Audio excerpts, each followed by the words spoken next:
बोललो होतो already हायलोरॉनिक acid बद्दल की त्याचे काय बेनिफिट्स आहेत, कसं वापरायचं. तसं आज आपण बोलणार आहोत सिरामाइड्स बद्दल. तर आपण बघतोय हायड्रेशन हिरोजची सिरीज, ज्याच्यामध्ये आपण 7 इन्ग्रेडियंट्स घेऊन येणार आहोत आणि त्याच्याबद्दल आपण बोलणार आहोत की ते कधी कसे कशा पद्धतीने वापरायचे आणि त्याचे बेनिफिट्स काय आहेत. आज आपण बोलणार आहोत सिरामाइड्स बद्दल. तर सिरामाइड्स एक्झॅक्टली काय आहे, तर सिरामाइड्स हे नॅचरली आपल्या स्किन मध्ये प्रिपेअर होत असतात आणि ते आपल्या स्किन मध्ये 50% हे सिमेंट सारखं काम करत असतात. एक बॅरियर मेंटेन करायचं काम करत असतात. स्किनचं जे नॅचरल बॅरियर असतं त्याला स्ट्रॉंग ठेवण्याचं काम करत असतात. सिरामाइड्स जे आहेत ते आपल्या स्किन मध्ये काय काम करतात, तर एक्झॅक्टली सिरामाइड्स जे आहेत ते आपल्या स्किन मध्ये जे मॉइश्चर असतं त्याला लॉक करायचं काम करतात, त्याला प्रिव्हेंट करायचं काम करतात.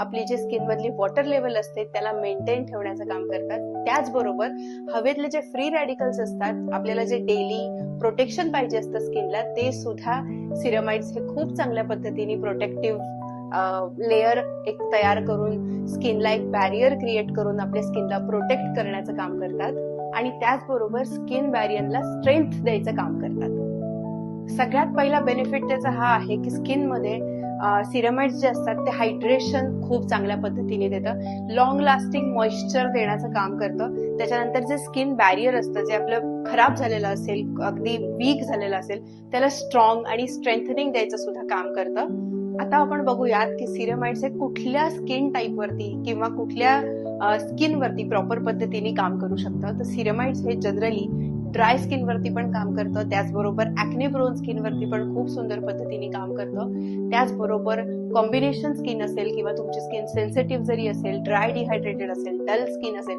तरी सुद्धा सिरामाइड्स जे आहेत ते खूप उत्तम पद्धतीने तुमच्या स्किनवरती काम करतं. आता आपण बघूयात की त्याचे काय बेनिफिट्स मिळणार आहेत, कशा पद्धतीने सिरामाइड्स काम करतं हे आपण ऐकलेलं आहे. आता आपण बघूयात की त्याचे काय फायदे आहेत स्किनवरती. त्याचबरोबर सिरामाइड्स हे जे काही ड्रायनेस असेल किंवा स्किनवरती खूप फ्लेकीनेस आला असेल त्याला सुद्धा रिड्यूस करायचं काम करतं. तुमची स्किन जर खूप ओव्हर सेन्सिटिव्ह असेल, इन्स्टंट रेडनेस येत असेल, तर त्याला सुद्धा रिड्यूस करण्याचं खूप सुंदर पद्धतीने काम करतं. फक्त तुमची जर कुठली ट्रीटमेंट चालू असेल तर त्याचं जे काही यूज आहे ते कशा पद्धतीने करायला पाहिजे, तुम्ही रात्री वापरायला पाहिजे का दिवसा वापरायला पाहिजे किंवा सँडविच मेथडनी वापरायला पाहिजे, हे जाणून घेण्यासाठी तुम्हाला तुमच्या कॉस्मेटॉलॉजिस्टला व्हिजिट करायला लागेल.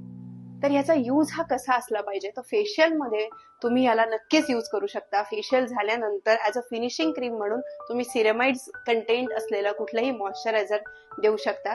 त्याचबरोबर होम केअर मध्ये तुम्ही डे आणि नाईट दोन्ही वेळेला सिरामाइड्स वापरू शकता according to your skin type again. आणि तिसरी गोष्ट म्हणजे की जर तुम्हाला दिवसा वापरायचं असेल तर ते सिरमच्या नंतर आणि सनस्क्रीनच्या आधी सिरामाइड्सचं मॉइश्चरायझर वापरलं गेलं पाहिजे. सिरामाइड्सच्या बाबतीत एक मिथ बस्टर आहे की लोकांना असा गैरसमज आहे की सिरामाइड्स वापरल्याने ऑइली स्किन ही जास्त ऑइली होते किंवा खूप स्टिकी होते किंवा ऍक्ने येऊ शकतात. तर हे चुकीचं आहे. तुम्ही ऑइली स्किन वरती सुद्धा सिरामाइड्स वापरू शकता, पण त्याचं फॉर्मेशन कसं आहे ते बघणं जास्त इम्पॉर्टंट आहे, किंवा सिरामाइड्सला कुठल्या बाकी इन्ग्रेडियंट्स बरोबर डायल्यूट करून ते प्रोडक्ट बनवलंय हे जाणून घेणं महत्वाचं आहे. तर सिरामाइड्स हे ऑइली ऍक्ने प्रोन स्किन साठी सुद्धा उत्तम स्किन बॅरियर डेव्हलप करायचं, त्याचबरोबर स्किन बॅरियरला प्रोटेक्शन करण्याचं काम करतात. तर आपली जी नेक्स्ट सिरीज येणार आहे, नेक्स्ट एपिसोड मध्ये आपण बघणार आहोत अंडररेटेड एक इन्ग्रेडियंट आहे पण त्याचा यूज हा खूप सुंदर आहे आणि त्याचे बेनिफिट्स पण खूप छान आहेत. ते इन्ग्रेडियंट आहे ग्लिसरीन.